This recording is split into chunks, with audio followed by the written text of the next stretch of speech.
Ambassador Vextera stood in front of the biggest meeting room in the galaxy. Her crystal-like body was shaking as she started to tell her story. All around her sat representatives from hundreds of different alien worlds, waiting to hear what she had witnessed. Friends from across the stars, she began, her voice echoing in the massive chamber. What I saw in human territory changed everything I thought I knew about this universe.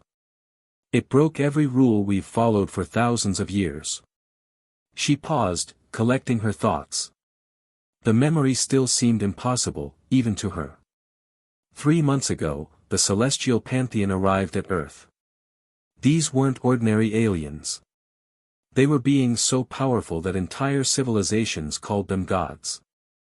For over 10,000 years, they had traveled from world to world, demanding worship from every species they met. And every single time, those species fell to their knees. The alien representatives leaned forward. Everyone knew about the pantheon. They were legends whispered in dark corners of space stations, stories parents told their children to make them behave. 847 species had bowed before them, Vextera continued. The Zephyrians gave up their freedom in just 2 hours. The mighty Korvax Empire surrendered after seeing just one demonstration of divine power. Even the war-loving Brutax threw down their weapons and built temples. She activated a holographic display showing images of the Pantheon's leaders. The first figure was tall and imposing, wearing robes that seemed to be made of liquid starlight. Their leader calls himself the Divine Architect. I watched him turn an entire asteroid belt into a perfect sphere with just a wave of his hand. He could create new moons, bend space itself, and make stars burn brighter or dimmer according to his will. The second figure appeared, a being of pure energy, constantly shifting between different forms of fire and light. His companion, the Eternal Flame, commanded the very stars. She could make suns go cold or explode into supernovas. She once destroyed a rebel fleet by simply pointing at their home star and making it expand until it swallowed their entire solar system. Murmurs rippled through the audience. These were powers beyond imagination. But here's what made them truly terrifying, Vextera said, her voice dropping to a whisper. They didn't just want submission. They wanted genuine worship. They fed on the faith and fear of entire civilizations. The more a species believed in their power, the stronger the pantheon became. She changed the display to show Earth, a small blue and green world orbiting a yellow star. So when they arrived at Earth, they expected the same response they'd received everywhere else. The Divine Architect appeared in Earth's sky, larger than their moon, speaking in a voice that could be heard on every continent at once. The hologram showed the moment of first contact.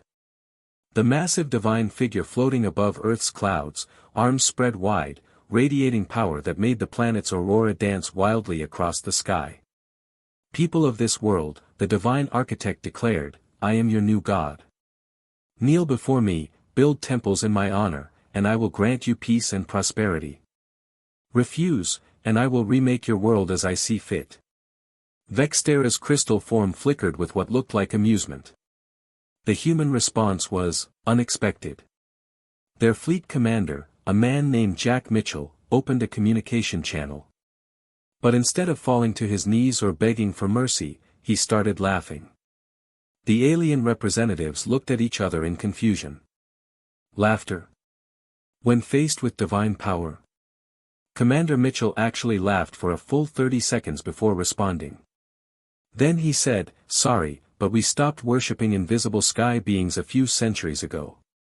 If you want diplomatic recognition, you'll need to fill out some paperwork. Our Alien Relations Office opens at 9 a.m., Earth Standard Time. The chamber erupted in shocked whispers. Several representatives stood up, unable to believe what they were hearing. The Divine Architect was completely silent for almost 5 minutes, Vextera continued. In all his thousands of years, no species had ever treated him like just another alien diplomat. They'd all seen his power and immediately recognized him as a god. She paused, letting the weight of the moment sink in. But humans had a different perspective. They'd spent their entire history fighting against those who claimed to rule them by divine right. Kings, emperors, dictators, they'd overthrown them all. To them, the Pantheon was just another group of bullies with fancy powers. The hologram showed human ships, small and insignificant compared to the Pantheon's massive forms, but not retreating. Commander Mitchell's second-in-command, a woman named Riley Thompson, actually asked if the gods needed directions to the nearest embassy. She offered them a tourist guide to Earth's major cities and suggested they might enjoy visiting the museums. Vextera's voice carried a note of wonder that even she seemed surprised by. For the first time in 10,000 years, the celestial pantheon encountered a species that wasn't impressed by their claims of divinity. And that confusion, that moment of uncertainty, was the beginning of everything that followed. The silence that followed Commander Mitchell's casual response didn't last long. Ambassador Vextera's crystalline form darkened as she recalled what happened next. The divine architect's confusion quickly turned into something far more dangerous, pure, unlimited rage. In all his thousands of years of existence, no species had ever dared to treat him like an ordinary being. The insult cut deeper than any weapon ever could. She gestured, and the holographic display showed Earth's solar system as it was before the Pantheon's fury was unleashed. What happened next will haunt me for the rest of my life. The divine architect raised his hand, and Luna Colony, humanity's oldest off-world settlement, simply vanished. Not destroyed by explosions or weapons. It just stopped existing. One moment, 2 million humans were living and working on Earth's moon. The next moment, there was nothing but empty rock and silence. The alien representative sat in stunned silence. Even for beings who had witnessed countless wars, the casual erasure of millions of lives was horrifying. But the Pantheon was just getting started. The eternal flame turned her attention to Mars, where humans had built their first major terraforming project. She reached out with her power and froze every molecule of atmosphere on the planet. The red world turned white with ice in seconds. 3 million colonists died instantly as the temperature dropped to absolute zero. Vextera's voice trembled as she continued. Then, as if to show off, the divine architect began playing with Jupiter's moons. He made them orbit the gas giant like toys, spinning them faster and faster. The gravitational forces tore apart the mining stations humanity had built there. 12 million more workers perished as their homes were crushed or flung into space. The hologram showed the destruction in real time, massive industrial complexes built over decades reduced to debris in minutes. In just 1 hour, 17 million humans were dead. The Pantheon had wiped out nearly half of humanity's off-world population without breaking a sweat. Any other species would have surrendered immediately after seeing such overwhelming power. She paused, letting the magnitude of the loss sink in. But humans reacted differently than anyone expected. Instead of despair or immediate surrender, something else happened. Deep beneath Earth's surface, in reinforced bunkers that had been built during their ancient wars, the human leadership was already planning their response. The display changed to show President Kate Sullivan addressing the surviving population from a secure command center buried miles underground. Her face was calm but determined, showing no trace of the fear that would have consumed any other species' leaders. President Sullivan spoke to her people with a steady voice that reached every remaining human settlement in the galaxy. These beings claim to be gods, she said, looking directly into the camera. They want us to kneel, to worship them, to give up everything our species has fought for throughout history. Vextera's form flickered with what could only be described as admiration. But then Sullivan said something that no other species leader had ever dared to say when faced with divine power. But gods bleed, gods fear, and gods die, just like all the false gods our ancestors overthrew to earn our freedom. We've killed kings who claimed divine right. We've toppled emperors who said they spoke for the heavens.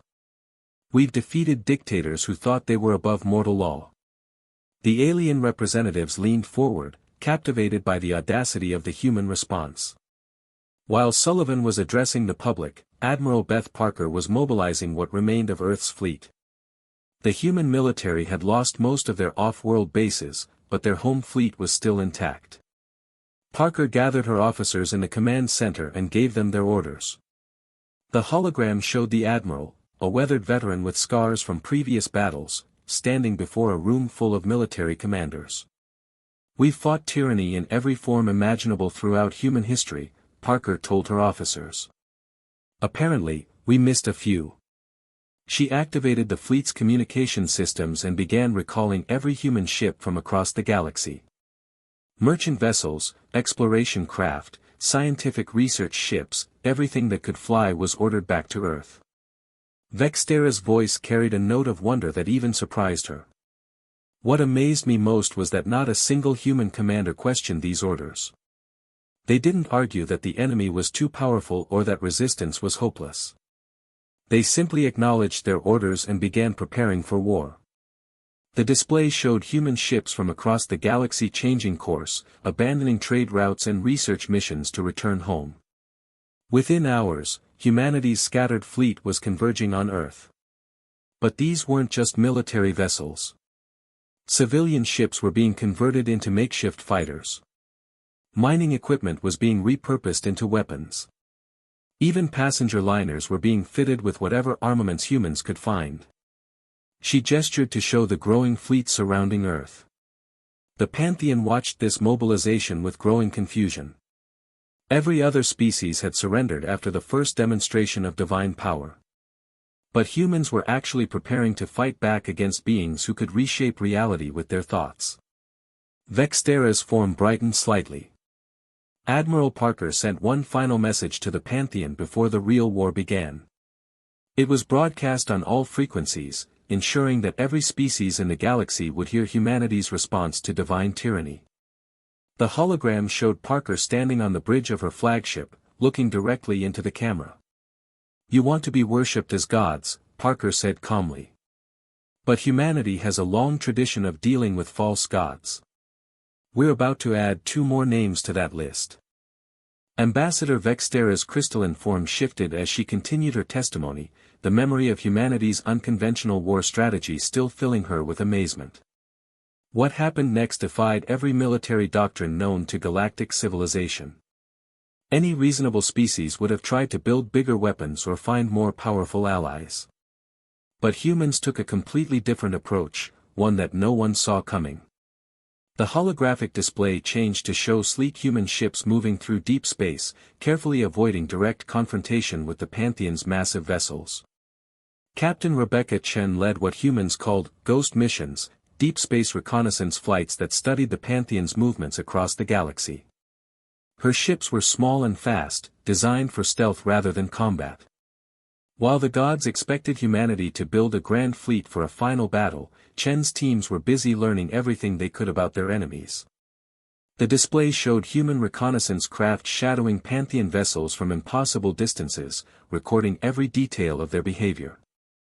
Chen's pilots were crazy brave.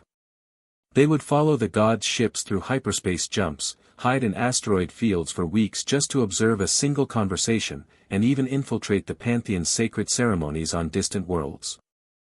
They captured thousands of hours of communications and behavioral data. Vextera gestured to show another human scientist working in a cramped laboratory aboard a research vessel. Dr. Tyler Walsh analyzed all this information, looking for patterns in how the gods thought and acted. What he discovered changed everything. Walsh realized that the Pantheon wasn't just powerful, they were incredibly proud. Their ego was larger than most solar systems. The alien representatives listened intently as Vextera explained the human discovery. For over 10,000 years, the Pantheon had carefully built their image across the galaxy. They didn't just conquer worlds, they created perfect civilizations. Every species they controlled was happy, peaceful, and prosperous. Their temples were architectural wonders. Their sacred sites were preserved exactly as they had been for millennia. The hologram showed beautiful worlds where alien species lived in apparent harmony under Pantheon rule. The gods took enormous pride in this cosmic order they had created. They saw themselves as gardeners of the galaxy, carefully tending to hundreds of civilizations. Every world was a masterpiece, every species a work of art shaped by divine wisdom. Vextera's form flickered with what looked like dark amusement. So humans did something no other species had ever thought of. Instead of attacking the gods directly, they attacked everything the gods cared about. Captain Chen's reconnaissance had identified every important pantheon site in the galaxy: temples, sacred worlds, perfectly ordered civilizations. Humanity made a list and started working through it. The display showed human strike teams appearing at locations across the galaxy, far from Earth and the main conflict. Lieutenant Commander Jake Morrison led the first liberation mission to Kepler 442b, a world the Divine Architect considered his greatest achievement. For 3,000 years, the Zephyrian population there had lived in perfect harmony, completely devoted to their god's teachings. The hologram showed a beautiful world with gleaming cities and peaceful alien inhabitants going about their daily routines. Morrison's team didn't come with weapons of mass destruction. Instead, they brought something far more dangerous: information. They showed the Zephyrians recordings of the Divine Architect casually destroying human colonies. They revealed how their benevolent god had enslaved dozens of other species. They exposed the lies behind the Pantheon's claims of divine mercy. Vextera's voice carried a note of wonder as she continued. Within 72 hours, Kepler 442b erupted in revolution. The Zephyrians tore down their temples, declared independence, and drove out the Pantheon's priests. The Divine Architect's perfect civilization collapsed faster than anyone thought possible. The display showed chaos spreading across the once peaceful world as the population rose up against their former gods. But that was just the beginning. Human teams struck simultaneously across the galaxy. Commander Lisa Rodriguez demolished the Eternal Flame's greatest temple on Vega Prime using nothing but mining explosives. Captain David Park liberated an entire slave species called the Antarians, who had been forced to mine exotic matter for the gods for 2,000 years. The hologram showed the coordinated attacks happening across dozens of worlds. The most brilliant part of humanity's strategy was their propaganda campaign. Every liberated world, every destroyed temple, every revealed lie was broadcast across subspace networks to every species in the galaxy. Dr. Walsh had teams working around the clock to translate these messages into hundreds of alien languages. Vextera gestured to show the information spreading like wildfire through galactic communication networks. For the first time in 10,000 years, the Pantheon's subjects learned the truth about their gods. They discovered that the Divine Architect had destroyed entire civilizations that refused to worship him. They found out that the Eternal Flame had once turned a star into a supernova just to prove her power, killing billions of innocent beings. The alien representatives were shifting uncomfortably in their seats, many of them recognizing their own species' histories in these revelations. Species after species began questioning their faith. Why worship beings who had lied to them for millennia? Why serve gods who saw them as nothing more than cosmic pets? The carefully maintained order that the Pantheon had spent eons creating started falling apart. The display showed rebellions breaking out across the galaxy as world after world declared independence from divine rule. Within just 6 months, the Pantheon had lost control of over 200 worlds. Their perfect empire was crumbling, and they were losing the worship and faith that powered their abilities. Every liberated species made them weaker. Vextera's form brightened as she approached the climax of this part of her story. But the most devastating blow came when humanity revealed the gods' greatest secret. Hidden in the intercepted communications, Dr. Walsh found proof that the Pantheon wasn't immortal at all. They were just very old, very powerful aliens who had learned to feed on the faith of other species to extend their lives and abilities. The chamber erupted in shocked whispers as the implications sank in. The moment this information spread across the galaxy, the Pantheon's power began to fail. Gods who depended on worship cannot survive when nobody believes in them anymore. Ambassador Vextera's crystalline form pulsed with energy as she reached the most critical part of her testimony. The memory of what came next still seemed impossible, even to someone who had witnessed it firsthand. 8 months into the conflict, something extraordinary happened. Lieutenant Jessica Thompson was monitoring Pantheon communications from her post aboard the human intelligence vessel, Silent Runner. She had been listening to the gods' private conversations for weeks, trying to understand their next move. The holographic display showed the young intelligence officer hunched over her equipment, wearing headphones and frantically taking notes as alien voices filled her ears. Thompson had learned to understand the Pantheon's ancient language through months of careful study. What she heard during one particular conversation made her rush straight to Admiral Parker's command center without even requesting permission to leave her post. Vextera's voice carried the excitement of that pivotal moment. "Admiral," Thompson reported, her hands shaking as she handed over the translation, "they're scared. For the first time in thousands of years, the gods are actually afraid." The recording she had captured was a private conversation between the Divine Architect and the Eternal Flame, and what it revealed changed everything. The display showed the transcript of that intercepted communication, translated into dozens of galactic languages. The Divine Architect was complaining about losing control of his perfect worlds. But more importantly, he was worried about something else, something he called the weakening. The Eternal Flame responded with genuine panic in her voice, saying that her powers were becoming unreliable for the first time in millennia. Vextera paused, letting the significance of this revelation sink in. This intelligence reached Dr. Rachel Sullivan, head of Humanity's Xenopsychology research team.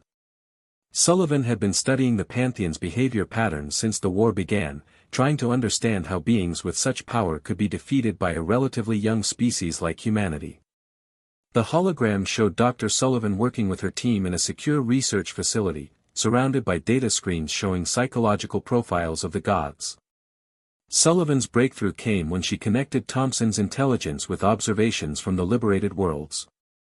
Every time a species stopped worshipping the Pantheon, the gods' abilities in that region of space became weaker. It wasn't a coincidence, it was the key to everything. The alien representatives leaned forward as Vextera explained the discovery that would reshape their understanding of power itself. The gods weren't truly divine at all. They were parasites, incredibly advanced parasites who fed on the faith, worship, and belief of other species. Every prayer made them stronger. Every temple built in their honor increased their power. Every species that bowed before them literally gave them the energy to reshape reality. The display showed a complex diagram illustrating how worship and faith translated into tangible power for the Pantheon. This explained everything about their behavior. Why they never simply destroyed every species they encountered. Why they worked so hard to maintain their image as benevolent rulers. Why they needed their subjects to be genuinely happy and devoted. The gods required willing worship, not forced submission, because genuine faith provided more energy than fear ever could. Vextera's form flickered with what looked like admiration for human ingenuity. Armed with this knowledge, humanity launched what they called Operation Iconoclast.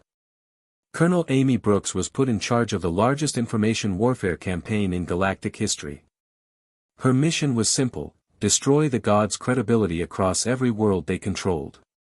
The hologram showed Colonel Brooks addressing a room full of human specialists, linguists, psychologists, historians, and propaganda experts. Brooks assembled teams of experts who worked around the clock to create personalized messages for each species under Pantheon control. They didn't just translate human discoveries into alien languages, they crafted arguments that would resonate with each culture's specific values and beliefs. The display showed the massive operation in action, with hundreds of humans working to expose the truth about their enemies. For the Zephyrians, who valued artistic expression, humanity revealed how the Pantheon had censored and controlled their creative works for centuries. For the warrior Korvax, they exposed how the gods had deliberately weakened their military traditions to keep them dependent. For the scholarly Mindari, they provided mathematical proof that the Pantheon's miracles were just advanced technology disguised as divine power. Vextera gestured as the hologram showed these messages spreading across subspace networks to thousands of worlds. The effect was immediate and devastating. Species that had worshipped the Pantheon for thousands of years began questioning everything they had been taught. Ancient temples were abandoned. Sacred rituals were forgotten. Entire civilizations turned away from their former gods in disgust and anger. The display showed the cascading effect across the galaxy, world after world declaring independence as the truth spread. As faith crumbled across 1,000 worlds, something unprecedented happened. The Pantheon's strength began to ebb like water flowing from a broken dam. The divine architect could no longer reshape matter as easily as before. The eternal flame found her control over stellar energy becoming unreliable. Vextera's voice dropped to almost a whisper as she described what came next. Faced with the complete collapse of their power base, the Pantheon made a desperate decision. If they couldn't rule through worship, they would rule through fear. They began launching attacks unlike anything the galaxy had ever seen. The hologram showed reality itself beginning to warp and tear as the gods unleashed their remaining power without restraint. The divine architect tried to remake entire solar systems, forcing suns to collapse into black holes and then rebuilding them in patterns that defied physics. The eternal flame attempted to reverse the flow of time around rebel worlds, creating temporal storms that threatened to unravel causality itself. The alien representatives watched in horror as the display showed the fabric of spacetime beginning to buckle under the strain. These reality-breaking attacks were more powerful than anything the Pantheon had ever attempted before, but they came at a terrible cost. The universe itself began to bleed. Cracks appeared in the fundamental structure of existence, threatening to tear apart everything that had ever been. Vextera's form darkened as she concluded this part of her testimony. In their fury and desperation, the dying gods were willing to destroy the entire universe rather than accept defeat. The war had entered its final phase, and the stakes couldn't have been higher. Ambassador Vextera's crystalline form grew brighter as she approached the end of her testimony. The memory of the war's conclusion still filled her with a mixture of awe and disbelief. The universe was literally falling apart. Reality itself was cracking under the strain of the Pantheon's desperate attacks. Stars were aging backwards, planets were phasing in and out of existence, and entire sectors of space were becoming uninhabitable as the laws of physics broke down. The holographic display showed the horrifying damage: galaxies where time flowed in reverse, solar systems where gravity worked sideways, and regions of space where matter simply ceased to exist. Humanity watched their universe dying and made a decision that no other species would have dared. Instead of retreating to protect themselves, they launched one final offensive straight at the heart of Pantheon territory. General Michael Turner led a fleet of every remaining human ship toward the gods' homeworld. The display showed the battered human fleet, ships held together with makeshift repairs and determination, heading toward a world that pulsed with divine energy. Turner's flagship broke through the Pantheon's defenses not through superior firepower, but because the gods' power was failing. Their reality-warping attacks had drained so much energy that they could barely maintain their own protective barriers. For the first time in their existence, the gods were vulnerable. Vextera's voice carried the weight of witnessing history being made. The final battle took place on Celestia Prime, the Pantheon's sacred homeworld. This was a planet where every mountain was a temple, every river was considered holy, and every breath of air was supposed to carry divine blessing. Turner's Marines landed on beaches that had never known the footstep of a non-believer. The hologram showed human soldiers advancing through crystalline cities that seemed to be built from pure light and energy. What they found was not an army of divine warriors, but something far more tragic. The Pantheon's followers, the ones who had remained loyal to the end, were dying. Without the constant flow of worship from across the galaxy, the gods could no longer sustain the artificial paradise they had created. The display showed beautiful alien beings collapsing as the divine energy that had kept them alive for millennia finally faded away. General Turner found the divine architect in the ruins of his greatest temple. The being who had once been able to reshape entire solar systems was now just a tall, pale figure kneeling among broken statues and fallen columns. His companion, the eternal flame, had already faded away completely, her energy form finally dispersing when the last of her worshippers lost faith. Vex_Terra paused, the image of the fallen god still vivid in her memory. Turner approached the divine architect slowly, his weapon lowered.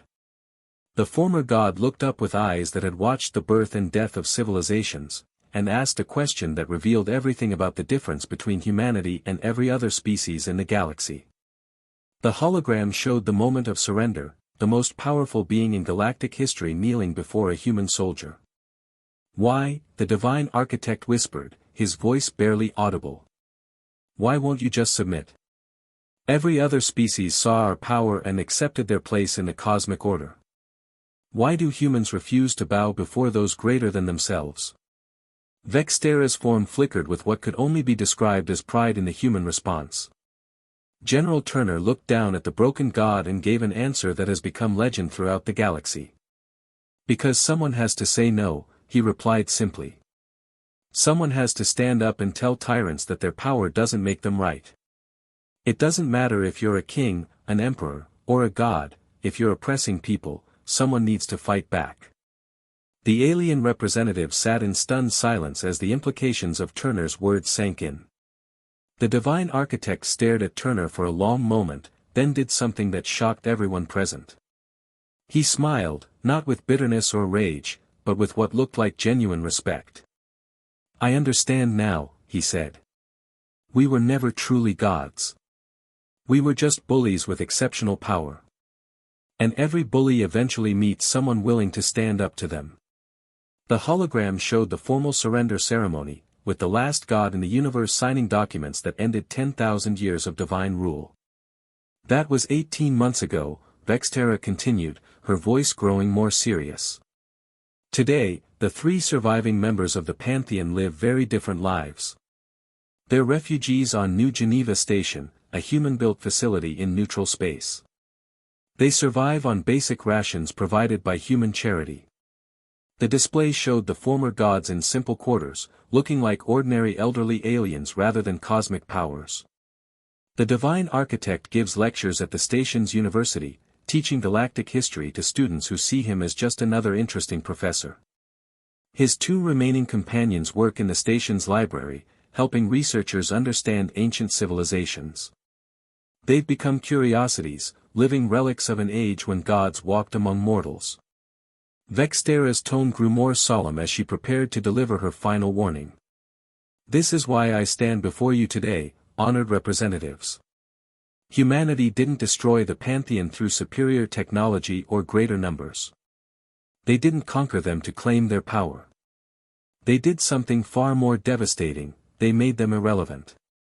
The alien delegates leaned forward, hanging on every word. "When humans rage, they don't seek to conquer or dominate like every other species would. They don't try to replace one tyrant with another. Instead, they seek to free every soul touched by oppression, even if those oppressors call themselves divine.